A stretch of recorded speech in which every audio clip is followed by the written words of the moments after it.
Welcome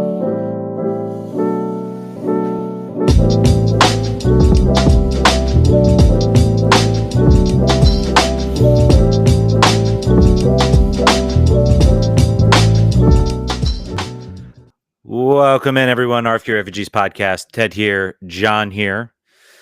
Off-season edition, back after a slight slumber after the NWSL championship.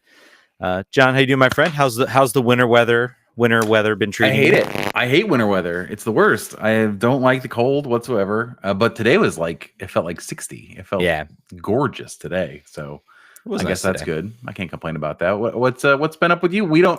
This is the secret, is that we don't talk unless we're doing the show, pretty much. So what's been going on? We need occasionally, but what's going on in your life? How's everything going? It's all good. Yeah, we communicate. We communicate occasionally, but yes, it has been a little bit long. We've been catching up with families. We've been taking a break. Sometimes it's healthy just to take a break, just to sit back. Are you still taking a break from refereeing? Is it the off season? Oh, it's over. It's over. Now it's workout. It's get swole. It's trying to keep us right before the holiday. Everyone knows that. It goes. No, I had a good weekend last week. I saw Interstellar in the IMAX theater, which I hadn't done before. I have a lot of friends that. Yeah, so that was fun. That was cool. And did you say you had never done that? Or the 7? Did you see it live, or had not seen it in IMAX? I had not seen it in IMAX. I've seen the movie. The movie. I'm a big Nolan fan. So I've seen the movie, but I've not seen IMAX. How was your weekend? I hope it was good. I didn't see anything cool in IMAX. I don't know what happened really. Watched some sports. I don't know. I went Black Friday. I bought a bunch of really cheap jerseys on closeout. This is a Czech Republic jersey. Nice. I got a US away jersey for like $27. I was like, this is perfect. This is exactly what I want to pay for a blank US jersey. And I have a Cole Palmer jersey coming. I have read my heart to Chelsea, which is, I think, hilarious that I'm doing that now that they're kind of good again after having 2 years of them being just completely embarrassing. Mm-hmm. I'm back. But also, even if you're not a Chelsea fan, I think Cole Palmer is like one of the more interesting dudes in that he is so dumb. Like he is a himbo of the highest order. He is very dumb, but he is. It's very compelling to me. I don't know why I like it so much, but there's nothing going on. It's just soccer. There's no higher level anything. It's just like I just score goals. Yep. Don't care. Yep. And you're deluding yourself that you can chase Liverpool for the league title. Hey, we're not in the title. We're just happy to be here. Definitely not. That's what I used to tell myself as a Liverpool fan. Like everybody say, "Oh, they won it. They've got it done." I'm like, "No, they haven't. They haven't won anything yet." Oh no, so it's way too early. Nope. All right, that's Arsenal. Well, let's dive into soccer. Otherwise, people complain. Let's start talking. MLS. We got some MLS. We got DC United news. We got some Spirit news. We got a lot of stuff to dive into. So we'll do our best to cover it up. I wrote out a really hastily written outline with a bunch of players. Though. It is nice. We got lots to talk about. So yep. Let's dive into it. MLS Cup. Let's start a little MLS news. MLS Cup happened last week. John, did you watch? I did watch it. Me, you, and 15 of our other friends watched this pretty much. Yeah, and 468,000 people total viewed the final. Combined audience across Fox Deportes, across MLS, and even across MLS Season Pass. I think that was kind of the numbers came out for Fox. They were not great. The Nielsen ratings came out for Apple TV. So this was a historically bad like MLS Cup final. Usually MLS Cup finals get around like 1 million. Usually a bad year was usually when it would drop like 800,000, 700,000, but it'd be consistently viewed. So John, what do you think? What gives? What gives. MLS has become a secret on Apple TV. It's just become all of the apples were in the Messi goes to the championship final, and then when Atlanta United knocked them out, they were just like, well, there's always next year. We'll figure something out. But no, I think if it's not on.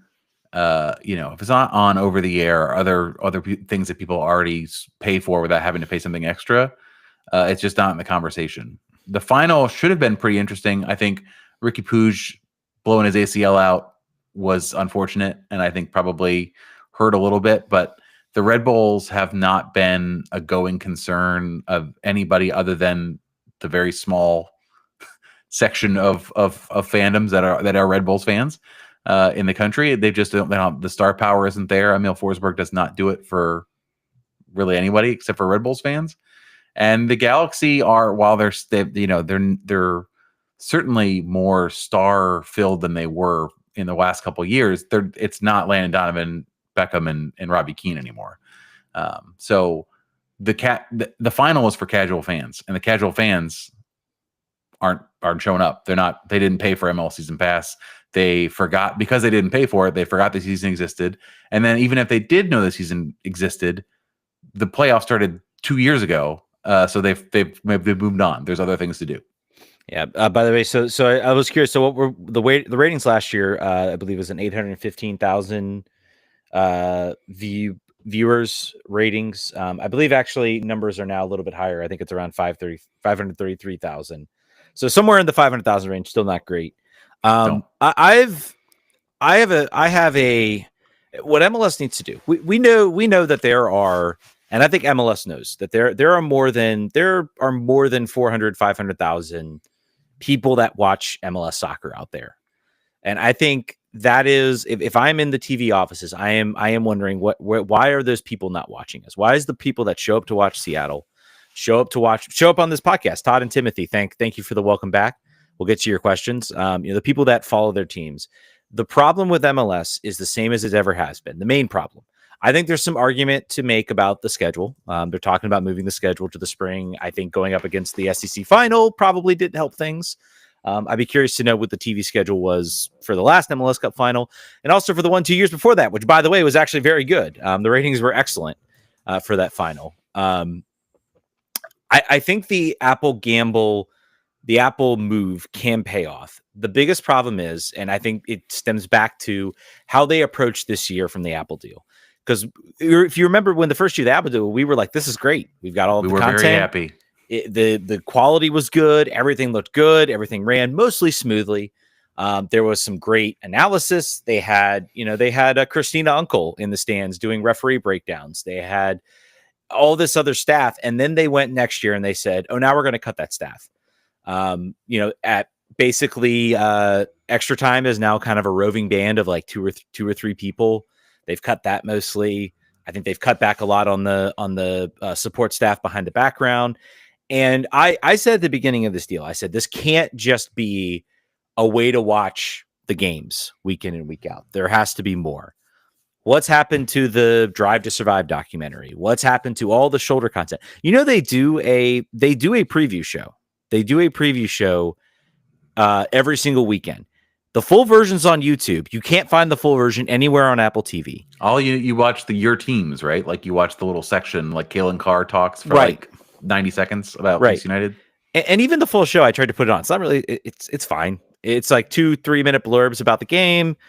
It's not very engaging, and I think that was the major mistake this year. They did not take all this momentum that they had around this Apple TV season pass and actually put forward something that would actually attract fans, that would educate fans on the teams, that would give some background, some stories.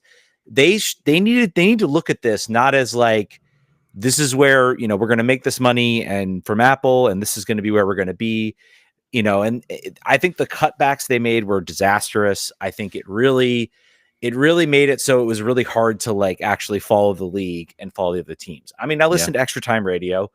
I will admit my mind wanders when they're talking about other teams in the league. Maybe if they built something into a more compelling story, maybe if they did tactical breakdowns, maybe if they did player profiles, you could learn something about these teams. And that's where I think they really need to look at this. They're supposedly going to be developing some sort of like MLS Drive to Survive. That is how you get casual fans into the game. They learn about the teams. They learn about the players. Don't look at this as like something that you're going to shoot this and everybody's going to flock to it. Like everybody flocked to F1, the F1 show. It's not going to happen. But if you can present it and say, here's our league, here's some stories, then you'll have the fans that'll sit down. Oh, they're doing a profile on Matthias Klick. I'm a DC fan. I'll watch that. Hey, that was great. Let me watch this next one. And then they slowly build up where people learn more about these games, You can build up more interest about the cup. If you make it a good product, people will then start to sit down and follow the league, and they'll watch the championship game. Yeah. And you have better numbers. So they did. I remember they did a Click mini documentary. It was like a 5-minute thing, maybe a little bit more than maybe 10 minutes. That was great. I'm so much more interested about hearing who these players are off the field. It's weird, right? Like, we do a show about this. I'm obviously a pretty serious soccer fan, but what I want from my entertainment perspective is not more soccer stuff. I have enough of that. I actually want to know who these people are for whatever that, whatever good that does me. But one more thing before we get on DC United. What do you think? I don't know if this number is correct. What do you think the number? So how many did we say? We said about 500,000 watched the game. Mm-hmm. How many total MLS season ticket holders do you think there are? Maybe 5. You're probably gonna tell me like 500,000. 420,000. So not even. So maybe every single season ticket holder for all the teams watched the game, and then 100,000 people. There are 2 million subscribers of season pass at the end of last year. Surely that's gone up. I don't know what 2024 is. They're very tight-lipped on it. But that is wild that like, because if you are a person that has given hundreds or thousands of dollars, you're probably going to watch the final. You're pretty invested. You watch at least 18 games in person and probably 18 more away for your team, no matter how good they are. So obviously things are not good. These are two teams. You have LA and New York. It wasn't like it was Kansas City versus St. Louis. Like, not to shit on the Midwest, but like that, they could not have asked for, better media markets, and it still just fell flat. So yeah, and we can talk about the New York teams in the media market. Maybe this changes when New York City FC gets a stadium, but maybe the teams in the New York media market are not doing a good job. If I am Don Garber, that is maybe one of my biggest failures, is that I could not get a New York Cosmos style team that could generate attention, that could generate. Maybe maybe he's hoping that changes with their new stadium. But I mean, those teams do not act like the LAs. They act like. They do. They act like maybe a Philly plus, both of them, and that's really sad. They're going to be in Sports Illustrated Stadium next year, so clearly that's going to take off in a major way. Yeah, let's talk about DC United. Let's get to our team. Let's talk about that. It's late, guys. By the way, speaking of extra time, we said we pulled the old broadcaster trick. We said 9 p.m. so everybody would go to their computer, and then we actually start broadcasting at 9:30. We pulled the old broadcasting trick. That's what we did. Let's start talking DC United. So I think we've talked about this player, but I've got the list of these are all the confirmed incomings. We have Jordan Farr, Luis Barraza. Am I pronouncing that correctly? Jose Kojima and Joao Peglo. Let's talk about Farr and Barraza, who are the goalkeepers this year. Obviously, Jordan Farr, former Tampa Bay Rowdies goalkeeper, kind of a USL journeyman. 2022 USL goalkeeper of the year in the championship with San Antonio. So, and then Barraza, who's kind of we're going to group these guys together. We haven't really watched them. You can look at all the advanced stats, for Luis and everything like that. You're not really going to be able to. It's hard. Goalkeepers are hard. No one can really get advanced stats right with goalkeepers. So, what are our thoughts about, I guess, these two keepers and what you think? I think they are a better 3 and 4 than DC United had last year, or depending on the part of the year, 2 and 3, just based on sort of where they are in their careers. The fact that Jordan Farr has had a bunch of minutes, even at a lower division, has won silverware, not silverware, but has won sort of acclaim. Barraza is no longer the starter, was no longer the starter at New York City, but certainly played quite a bit, sort of like a Tyler Miller, sort of like an Alex Bono, and that sort of tweener guy who didn't establish long term. But we're going to talk about another goalkeeper that's potentially on the way in, who seems to be ticketed for the number 1. If these guys are your 2 and 3, I think you're fine. I think that's fine. The good thing here is they're cheap. Like we understand. I think what we're understanding is the salary is much lower than Tyler Miller and Alex Bono. I don't know about Jordan. I forget his name. They played 5 minutes in a friendly. Who's our 4th string goalkeeper? Nathan Crockford was Nathan Crockford. Yes. Yeah. I mean, he was on probably the lowest wages possible, but I don't imagine Jordan Farr's not going to be on a whole bunch. So Yeah, they're trying to moneyball this a little bit, I think, at this part of the roster, which I think is probably smart based on what else we have to do. I have no problems with this. What about you? yeah. I mean, I think we heard some of the goalkeepers that were talking about, Tim Melia, Maurer. I think these are better signings than both of those players. Jordan Farr's 30, so he's still very much in his prime. Yep. It seems to me it's kind of like they're taking sort of they're kind of, I don't want to call it like throw everything at the wall and see what sticks. I think they're taking like very like strategic like approaches. Like they're picking a USL competent goalkeeper who I think is kind of ready for the next step. So let's give him that next step. Let's give him that opportunity. Maybe he becomes like this out and out starter, this incredible player once he makes that step up. That can happen with some players in the second division. And, there's not really a pipeline. It's talked about a lot, the pipeline between USL and MLS. Luis, Cody, the goalkeeper coach, I think is also formerly the goalkeeper at NYC. So that might be playing a little bit into this. Maybe you get him in front of a goalkeeper coach that's good. Maybe he can, redevelop some form. So I think that's certainly the idea between the two goalkeeper signings. Let's go and talk about, we're talking goalkeepers. Kim Jong-hoon is the likely number one, currently a starter for Jeonbuk Motors. I'm sure someone. I think he had second. I think the second one was right. Okay. Jeonbuk, I think, is right. Jeonbuk Motors in the Korean first division. They are low in the table, but he's been apparently a really highly touted talent from people who watch the league. He's getting senior call-ups to the South Korean national team, a U-22 initiative signing as well. Also, funny enough, there's a neat story behind him. He went on loan for 2 years to a club in Korea that is specifically set up because players have to do a certain number of years of military service. So literally there's a club in the Korean first division that literally just has loaned players from other teams where they can do their military service and then they can play. It's like the West Point of the Korean first division. I apparently that team is grayed out in Football Manager, but I'm like, man, that would be like a fun like Football Manager save to see if you could take that team to like, it'd be like running like an NCAA program. Like you have 2 years, you've got to like get the most and you've got to like do loans. It's the meme from Twitter. What if all the troops got together and made a team? How would they do? But yeah, anyways, he's at Jeonbuk Motors. Highly touted player from what we understand. I think had something like a 50% shutout rate last year in the team. And really, I think they say he credited them. This team was like destined maybe to go down a division. He kind of rescued them and kept them up. If you're worried, about where they sit in the standings and everything like that, the only thing I'll say is like, think about how good Bill Hamid was during some really, really bad times in DC. So if you're getting call-ups from that team at the bottom, that just says a lot about you and your skill, your individual skill. I think it's just cool that we are now starting to scout different parts of the world in a way that we've never really done before, because it's no longer Kurt Morsink getting on a Southwest flight to Honduras. It's now we have the ability and the interest in looking everywhere.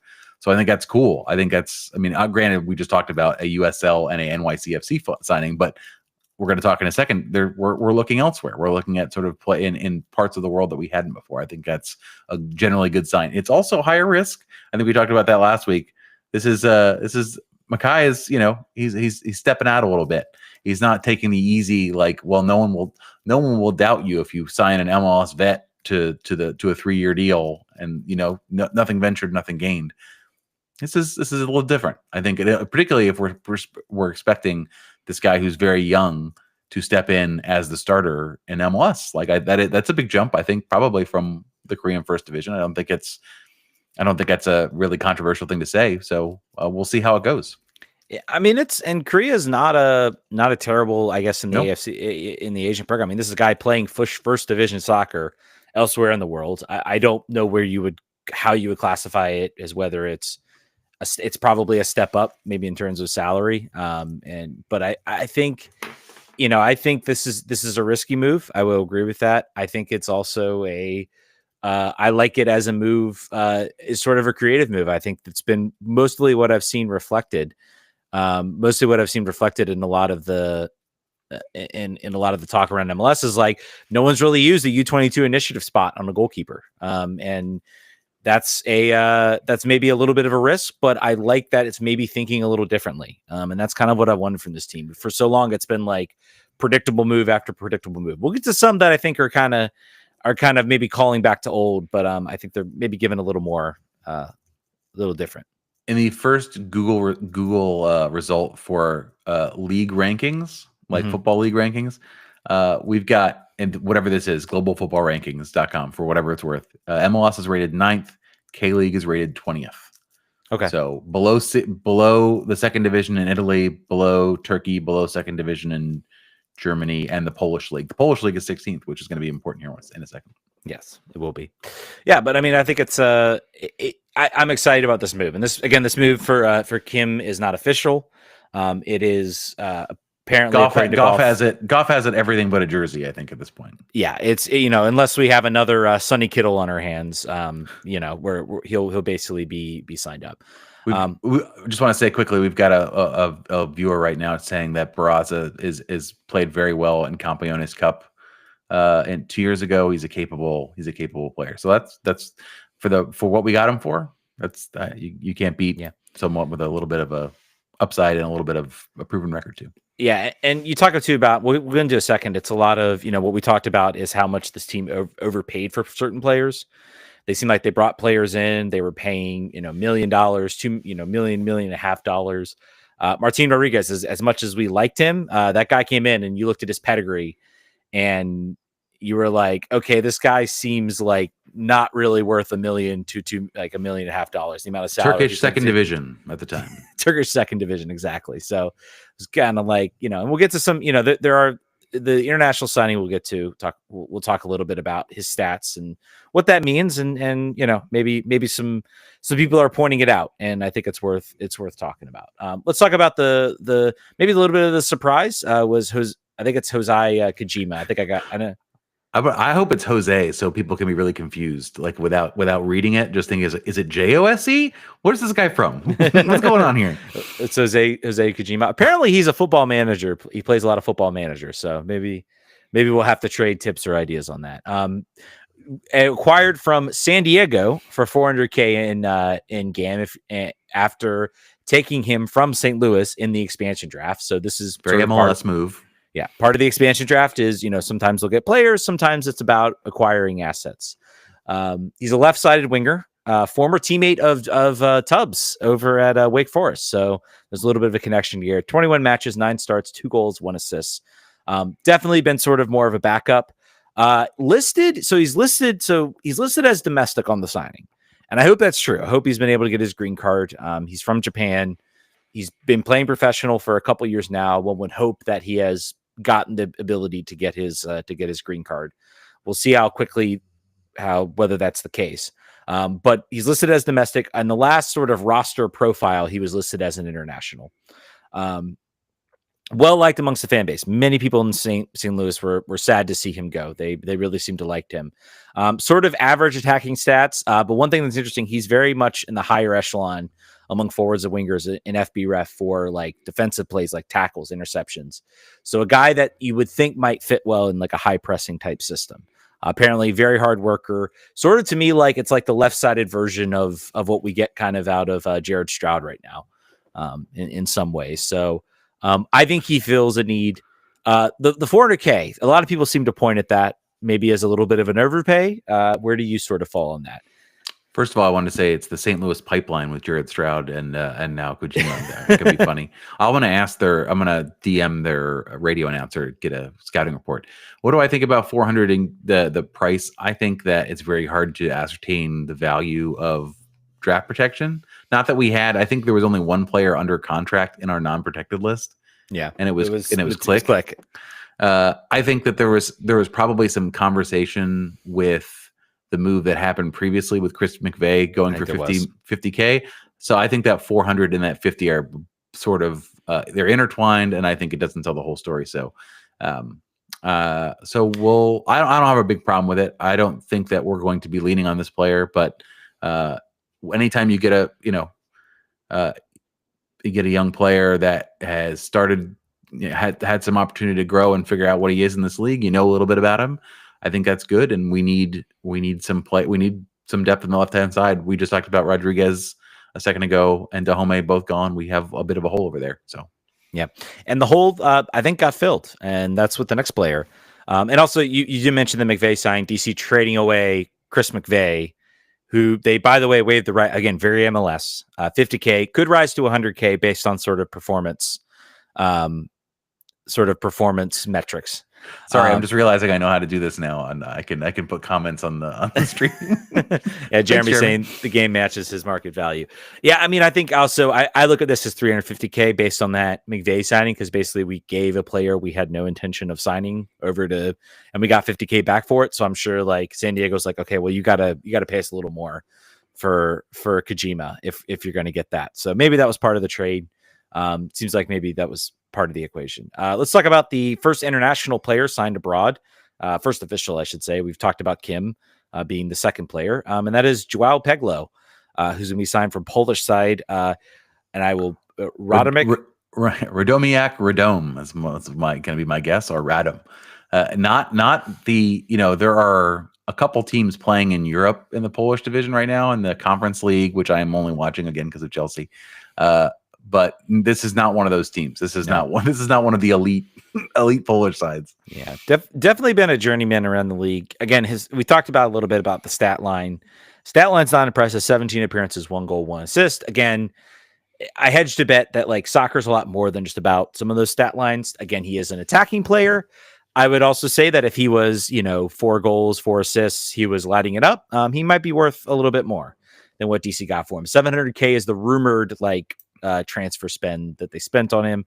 I know that seems like a lot when it comes to MLS and how the salary cap works. That is very much pennies when it comes to the current transfer market. And he's on a 3-year deal, so it's spread out over 3 years. So yeah. It's, you got to make, we talked before, this is one of those risks. This is one of those gambles. You think this player fits your coach's style and fits a need. I think the one thing, if you look at, those counting stats, the scoring stats are not impressive. His cross completion percentage is pretty good. His dribbles are good. So there are like those secondary individual stats that don't rely on a good team around you necessarily to be factored. I think we need it. We need some of that. This guy is probably not going to be your goal scoring solution, but also that's not really what they wanted. I don't think if they could find some players who can put the ball on Christian Benteke's head, or I think they'll also be happy with that. So yeah, put it on the head of the guy who probably had more one headers than any other player in MLS combined. And seems like a decent strategy. Seems like a good formula.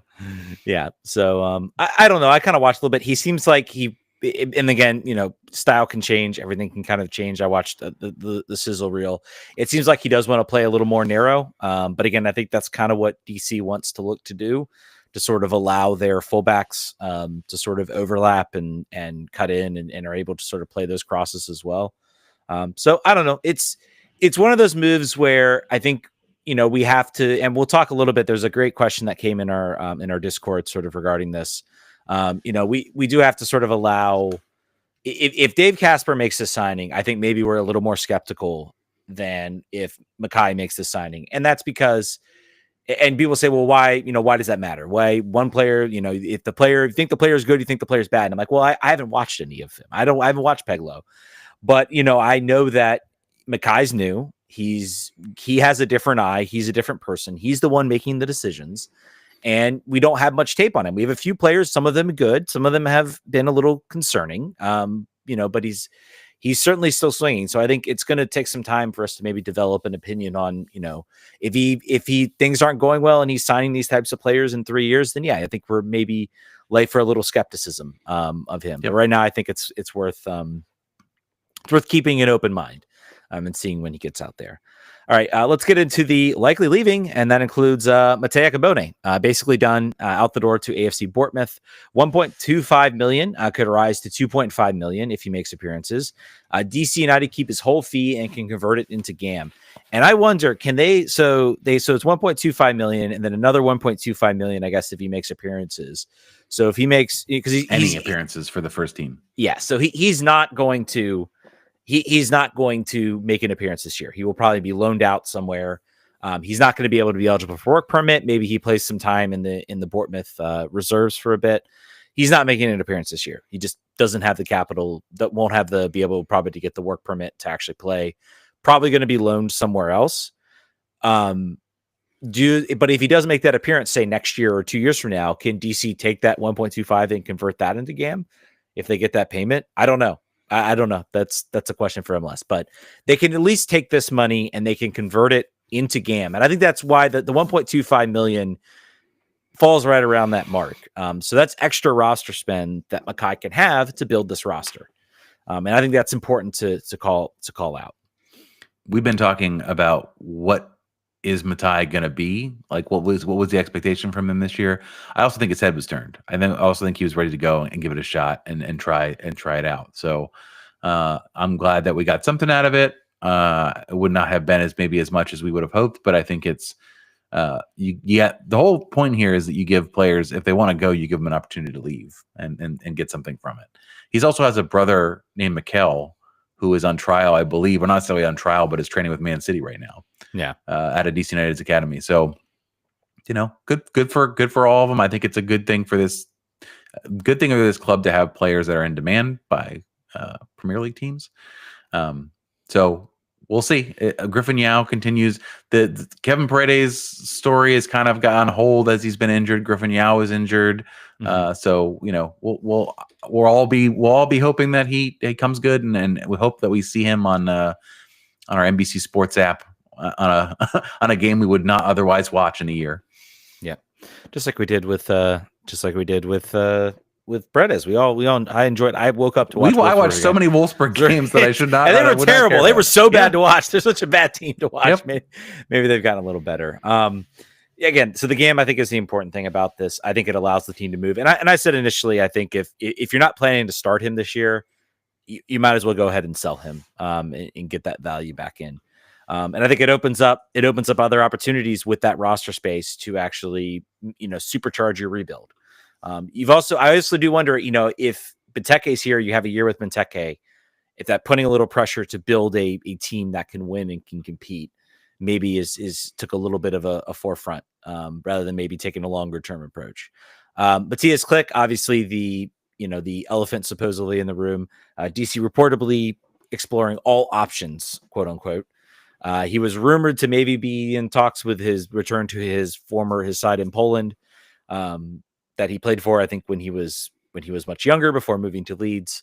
That apparently is not on the table and makes sense. He is on $1.9 million a year. That is a very expensive contract for a lot of other sort of teams that are not championship level or Premier League level teams to sort of take on as a salary. So it makes sense that it might be a little bit hard for them to do that. I think you're still looking at, and Goff seemed to indicate it was either like sell him, loan him, or a buyout.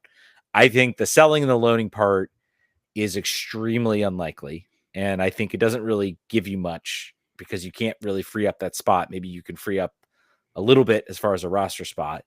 Because there's so many stipulations. If you loan him, you got to get like a certain fee to basically counteract. And yeah, it's kind of a mess.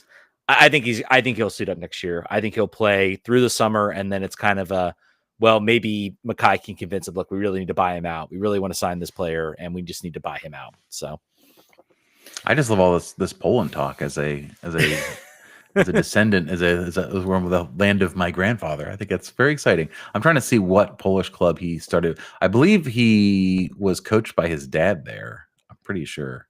Yeah. But that's cool.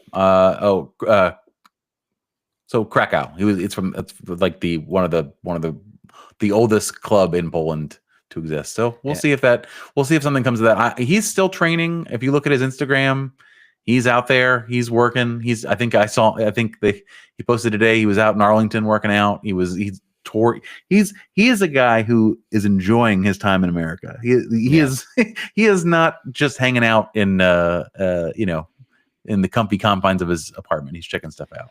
Yeah, and Jeremy Drop says, I don't think his transfer to buy with down with TAM or just let his contract finish out. You can't buy him down with TAM. He makes too much. Yeah, I think they paid a transfer fee for him.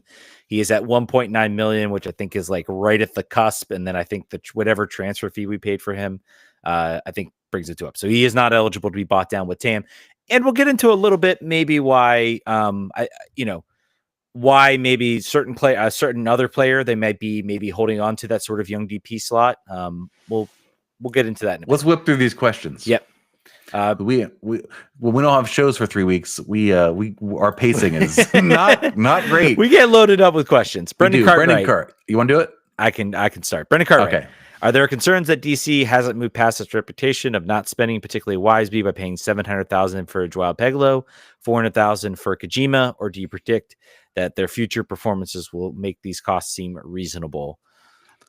I think we also have to remember we second to last place. I think we have not made the playoffs in 6 years. 6 years? Is that how many years it was now? Yeah, it's 2019 was the last year. So for 5 years, it's been 5 seasons. So sometimes you are gonna overpay. It's just a question of if you're overpaying for a guy that you're not going to regret overpaying for. And I don't know for sure. I think we already talked about Kojima. I think there's some extenuating circumstances there. And we talked about Peglo. That is a large amount for interleague trades, but if you're looking or interleague transfers, but if you're looking internationally, that's nothing.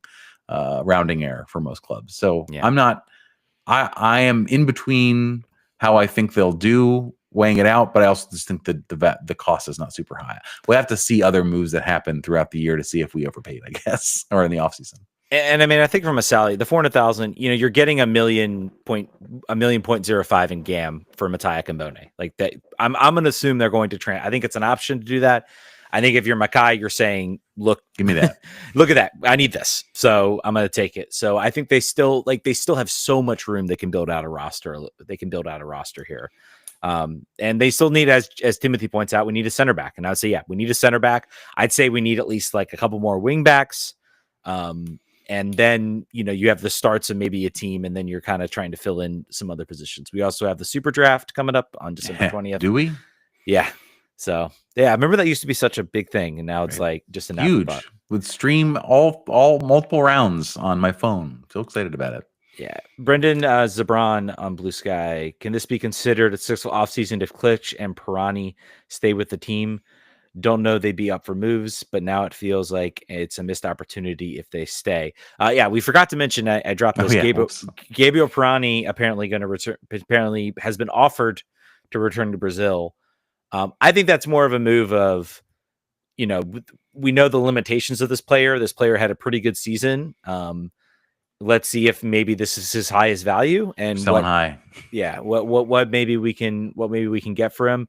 I think he's got a $10 million release clause. And I think that ain't gonna get met. You're not going to get that. That would put him in like top 10 of like transfers in the league. But if you get half of that or even a third of that, yeah, I think you would hit the sell button on that for sure. We'll see with Pirani. I know he's got a lot of people who like him. I think it's interesting they made these moves. Both Peglo and Kajimi are both going to play on the left side. They're both going to be out and out wingers.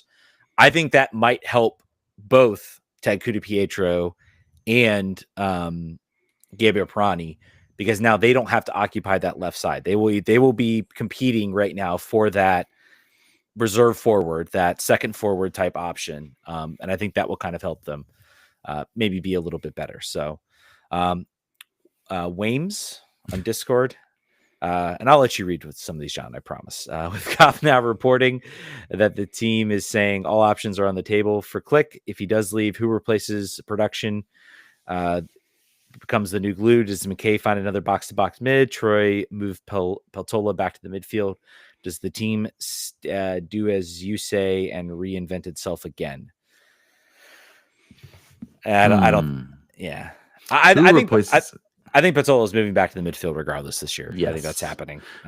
Clearly needs to sign some center backs before we can do that comfortably. But that is the plan. It has to be the plan. So he was put there in a pinch, I think, last season. Numerous times. There were so many pinches. We were just constantly in a pinch. So this year is about not being in pinches. I think not looking 4 positions down the player's foot mob to figure out if they've ever played defensive midfield before. That's where we want to be next year. If we're not doing that, but it is true that the double-digit assists are something you have to think about as far as what you want to do. If we free up DP slot, that's doable. That's very doable. It's just hard for us to say who that's going to be so far because A, he's still here, so this all may be for naught. But B, we don't. We're very much at the early stages here. I think they're building around the edges at the moment. There are big pieces that have to come in. I think. Would you characterize that as still like we still need a starting center back? Yeah, like a real one. I think there are other in my opinion, there are other priorities right now. I think offensively, this team was fine last year. This was a team that did well enough offensively to make the playoffs.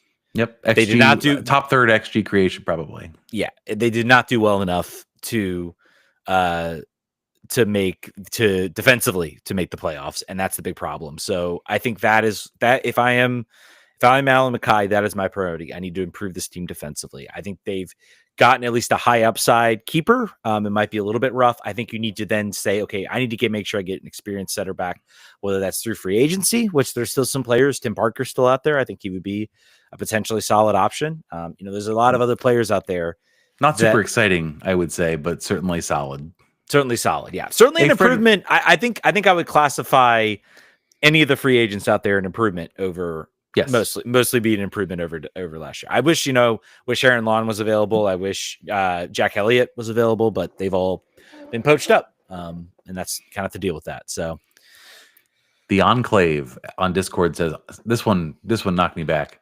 Since I'm still getting into DC United, I thought I'd ask you this since you guys are DC United old heads. All right. It means true, but ow. What makes Troy Lesesne's DC United much more different than the DC United teams of the past? What are your opinions on this? I think he plays a reasonably exciting style of soccer, not a suicidal brand of soccer like Hernan Losada played the cocaine soccer of DC United for like a season and a half. I think it's still tough, not to be one to make excuses for anything or anyone. It's still tough to really ascertain the full vision of what Troy really wants to do and what he can do, because he came into a roster that he was pretty locked up and he couldn't put his stamp on, nor could Mackay really. Now, and also, as we talked about, there were 9,000 injuries that occurred that really sort of limited the ability of the team to put up a side that was, philosophically where they wanted it to be. It's a stretch. It's far a stretch from Ben Olsen, the long era of Ben Olsen. I think, like you just said, the offense was not a problem. XG was not a problem. I think they did not spend wisely in the back at the beginning of last year or then sort of in years prior.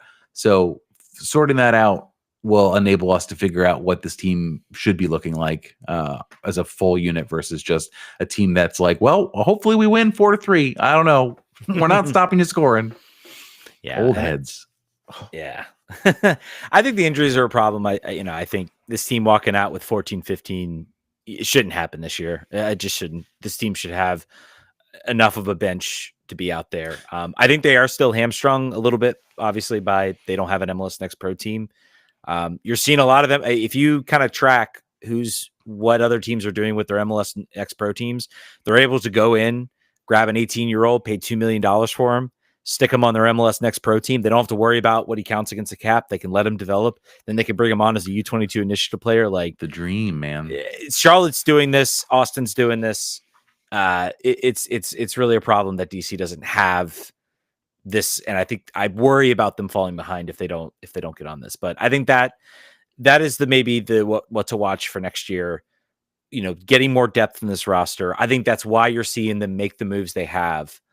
They're going to be able to get some more depth where it's not going to be, what we had last year with 3 subs on the bench. And I would say, what makes this DC United different is there's a different group in charge of putting the team together. Alan Mackay's in there. Dave Casper's gone. I look back at the Joao Peglo signing and people were still like almost like making fun of this and acting like Casper was the one that made this decision. And I'm like, he's not there, guys. Your joke kind of falls flat because it's not Dave Casper anymore. It is Ali Mackay. So, next question. If I understand Nathan Ardebin, Arbitman on Threads. If I understood correctly, latest golf article suggested that the team is seeking to restructure Click's contract and enable another DP. Is that how you interpreted it, or would it be cheaper, more straightforward to buy down Patola's contract to below a DP level to achieve the same objective? Not restructuring. No. Not a restructure. Most likely, he's guaranteed what he's guaranteed. It's not buy downable, as we said before. Certainly, buying down Patola is part of the overall strategy, depending on how they deploy the number of under 22 players and DP slots. That's still sort of an open question. But I think, it feels to me like both the Click and the Pirani News are. I put them at less than 40% likelihood of happening. I think both of them are likely to stay. Yeah, I think I would even say less than that. I think both of them. I think 15%? There's a 10% chance, unless DC exercises the buyout. I could see them exercising the buyout on Click's contract if the owners have enough money to do that. Sure. I think it's a matter of whether you want to do that or you want to hold on to it. Because again, Click, it's not like he's a player who's not been productive. No, he's a player you'd like to have on your team. We just don't like the contract. We don't like the spot he occupies. But to your point, you then you'll spend that $1.5 million, and then you get to go replace it. You got to figure out exactly how much money you're going to spend to replace that spot. And I think we've seen one player, well, two players technically, from that were signed by the old team that were sort of re-upped. Past, I'm not going to count, obviously I think Russell Knaus got his option exercised last year, but I think that was more out of, I think what he was going through, or maybe it wasn't even known at the time, but I think it was also like, I can't have just everybody gone from this team. I need some players for next year.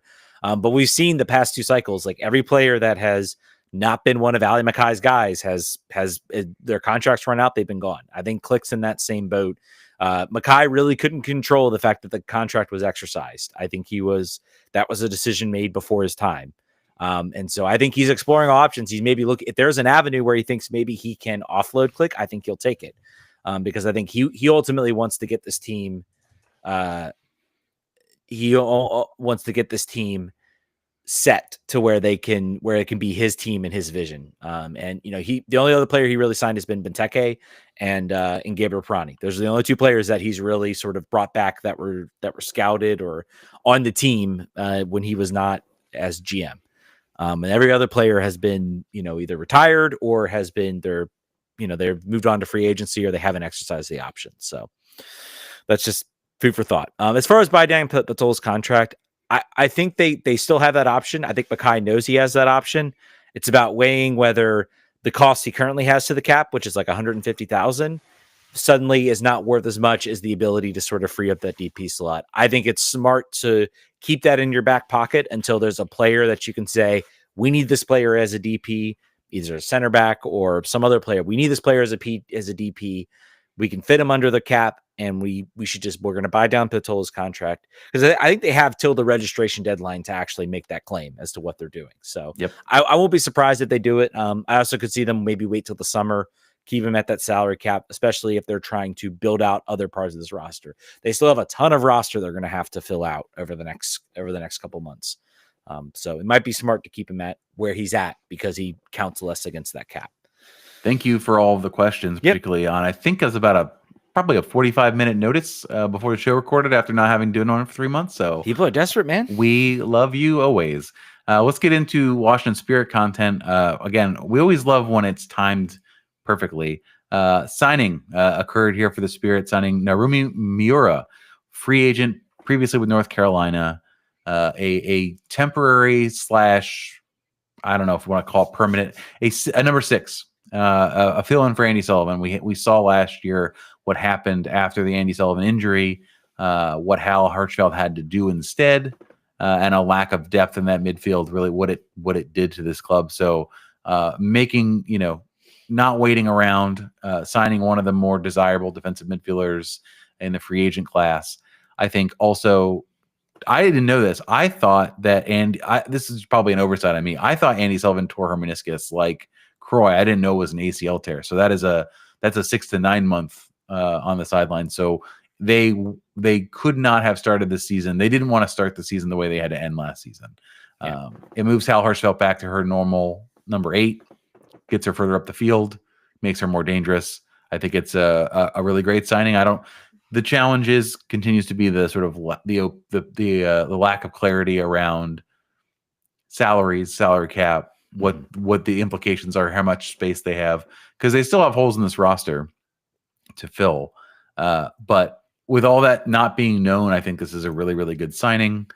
They still have the college class, the non-draft college class, to sort of pick around and decide where they want to fill holes and where they have desirable players to bring up. So overall, I think we're going to be pretty happy with this. Yeah, and I mean they'll be an attractive team for free agency. I'm sure there'll be some players that will look for how can I get the most money, how can I be the most competitive, but there'll be others that'll look like, well, yeah, Chicago is giving me $50,000 more, but I don't know if I trust them to be the best spot to develop. I know the investment that the Spirit are making. I know that they will take care of me. So yeah, I'll take maybe $50,000 less to be treated a little bit better, or to be, a more of a priority. So I'll be curious to see how quickly they're able to sort of accrue some free agents this year. So I found it funny that, like, the FB ref comparison literally had Hal Hirschfeld in there. You love it. As one for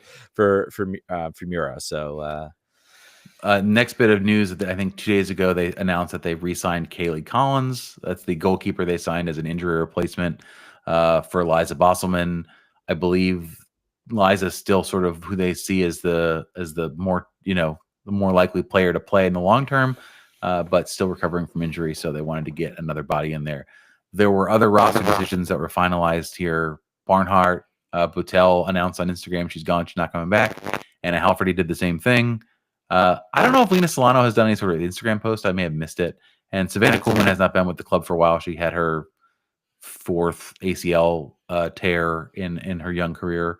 So I don't think she's coming back. Lena Solano was a bit of a surprise. I think you and I were both like, you could keep her around. You could also go a different direction.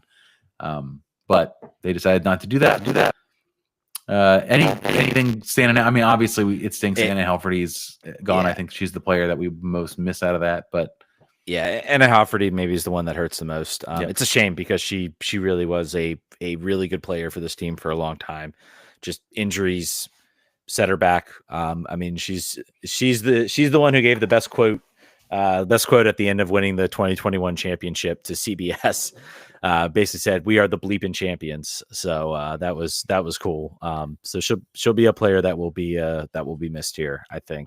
I also like talking to her. We interviewed her a couple times. I always liked her perspective, and also particularly after her first injury. I talked to her maybe 2 weeks before her second injury, and she had just gotten back into the side. I hope, I don't know what she's going to do next. It didn't sound like she was retiring. Maybe she is. I think it's very hard mentally to come back from injury and then injure yourself again. I say that as a person who just found out this week that I retore my rotator cuff in my shoulder, and I'm likely going to need surgery again. So I get it. I am not anywhere near the mental strength of a professional athlete who is just like, yeah, I just got to do it. But I think that this club still needs a center back pretty badly. I'll just sort of get into the question here from Hamidou, who I believe is a Patreon. Thank you for supporting. If you're the same guy, what roster building avenue should the Spirit look for a center back in? Can they gamble a bit on college players for depth and long-term prospects, or should they go someone with like a Tatum Milazzo in free agency or internationally? I typically would have said, I don't think I would go the college route, but Mark Krikorian is the guru. The guru of picking college players out. So I think that's certainly within reason. Milazzo, I looked at her FB ref page. She's a free agent from the Red Stars. 98th percentile in every defensive statistic. Yeah. So sure, maybe go that way. I don't know what, again, salary cap implications are what they are. I don't know. But with Boutel leaving, there is an absolute need, I think, for a starting center back. You've got Morgan, you've got Miquelon. But I think still there's room for a challenge. Although, last year the thing was like Mickey Young's probably not a starter. She needs a rotational. She needs to be a rotation. She's nailed in. Now the question is Morgan. Now the question is Morgan your every game center back? By the way, Mickey Young got engaged I think 2 days ago. So congrats to her. Congrats to her. her. What do you think about where this team needs to? Center back is the spot, right? That's probably the center back is the spot. I think Milazzo is a very good. Like obviously you talked about the defensive stats there. I think the question for her is going to be does the offensive because Tara McKeown, the passing out of the back, I think is something it's a need. You're right. Yeah, it's definitely a need that the Spirit value. They want Sam Staub, I think, is a player that I've heard of. She's coming back from injury too. Maybe Sam Staub couldn't come back. Certainly a player who can pass out of the back. I think it's going to be a question of what does their salary cap look like. I think they do have a lot of sort of high priced. They have obviously Trinity Rodman, who's certainly up there as far as salary goes. By the way, everybody leave her alone on the Red Bulls jersey. She's sponsored by Red Bull. I don't think it's that big of a deal. So it is not. I'll just leave that there. But I think it's more of a question of what's the cap situation look like. Is there a player out there you can go get?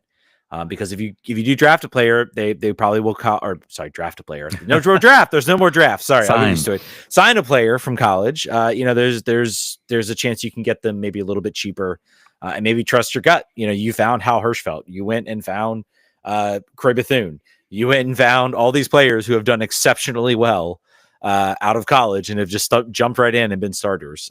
So I think they definitely need some depth there. I think it's going to be Esme Morgan and Tara McKeown, obviously as your locked in starters there. I think that's a good combination.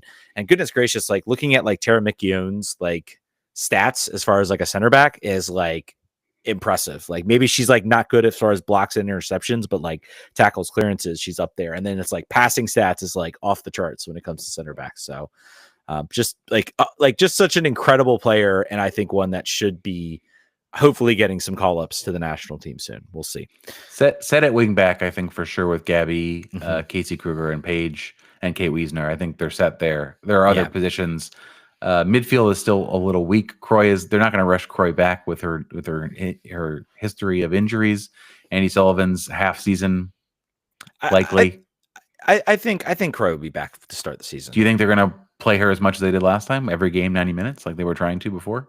I think maybe there will be. I think you got to hope Lacey Santos can kind of step in and sort of be a better player. So, but if you look at the rest of this roster, Courtney Brown, Heather Stainbrook, who started in the final, or maybe McKenna Morris started for Stainbrook, but those are players that started every game out of necessity through the playoffs. You could see some strengthening there. I think it's certainly not players that you intended to start. And up front, Ashley Hatch still under contract, Rose Gossie, McKenna Morris, who I'm really happy with her. I think as far as a player who's a rotational player that when you put her in there, she makes an immediate difference. You love that. Brittany Ratcliffe stays. Chloe Ricketts still in the club. Loan her out, please. Trinity Anule Sar, who is still, I think her injury did not require surgery, but she was out for the rest of the season. So there's holes to fill. I think it's going to be the college route. I think they're going to go that way pretty heavily. Yeah, I think for some of these depth positions for sure. I think the question might be for center back whether they want a more established person to compete, to rotate. I think might be a question. But you don't want to waste prime Trinity Rodman years on if there's a chance to get an established player that you can afford that's going to make a difference, do it. The goal this year should be to win the championship. I think this team proved it last year. They put together an incredible roster. They've got, and you've also got to look at this too. You've got a good thing right now with Hal Hirschfeld and Croy Bethune, but you're also running up to when their contracts run out and then they're going to want more money because now they've proven themselves. Hal Hirschfeld's getting national team call ups. Croy Bethune's getting national team call ups. Those types of players then start to want, they demand more money as they should. So that becomes a question of sort of the cap and everything like that. So, all right. I think that's going to do it. We're going to hit right under 60 minutes here. Yeah. Right under an hour. We did a good job. Got you out of here. Thank you guys so much for listening. Again, we appreciate the questions. We appreciate you guys jumping in. we're probably going to go a little bit on more of a break. I don't think we have the see you in the new year wherewithal to do a New Year's Eve podcast, and then it's new and then a new Christmas Eve podcast. So we'll see you guys in the new year. We'll definitely, if there is sort of a breaking story or a big story, I don't know, we're signing McKelly and Mbappe, maybe we jump back in. Obviously, schedule comes out on Thursday for MLS as well. So follow us on all of our social stuff. We'll keep talking to you there. Yeah, we'll keep talking to you there. We'll definitely work on gigs and posts maybe when the schedule comes out. We got some games. We got the draft. Tons of stuff to talk about. All right, guys. Thanks so much for listening. We'll catch you guys next year. Vamos. Vamos.